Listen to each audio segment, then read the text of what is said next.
जनाब सदर आप कैसे हैं? जनाब सदर ट्रंप।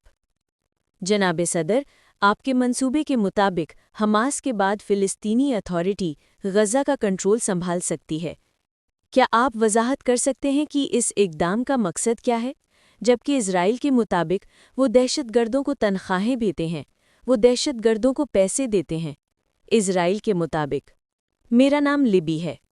ये इसराइल के लिए एक बेहतरीन मुआहदा है और ये सब के लिए भी एक बेहतरीन मुआहदा है। आप अपने यरगमालियों को वापस लाना चाहते हैं ना? आप चाहते हैं कि वो वापस आएं या नहीं? ये इसराइल के लिए एक बेहतरीन मुआहदा है। ये पूरे अरब दुनिया, मुस्लिम दुनिया और पूरी दुनिया के लिए एक बेहतरीन मुआहदा है, तो हम इस पर बहुत खुश हैं। आपके ख्याल में यरगमालियों की रिहाई कब शुरू होगी? मेरा ख्याल है बहुत जल्द।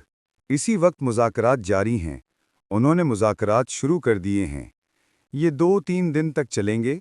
देखते हैं नतीजा क्या निकलता है। लेकिन मुझे सुनने में आ रहा है कि सब कुछ बहुत अच्छा चल रहा है। क्या आपके पास हमास प्लान में कोई लचक मौजूद है? हमारे पास बहुत कम। हमें ज़्यादा लचक की ज़रूरत नहीं, क्योंकि तकरीबन सब लोग इससे मुत्तफिक हैं।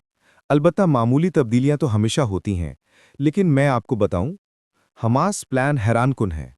अगर आप सोचें तो आपको मशरिक़ वुस्ता में पहली बार अमन दिखाई देगा। कहते हैं तकरीबन 3000 साल बाद पहली बार। तो मुझे फ़ख्र है कि मैं इसका एक बड़ा हिस्सा हूं। देखिए, वो बरसों से एक मंसूबे के लिए लड़ रहे थे। हम तकरीबन फ़ौरन यरगमालियों को वापस ले आएंगे। मुज़ाकरात इस वक्त जारी हैं। शायद 2-3 दिन लगें और लोग इस पर बहुत खुश हैं।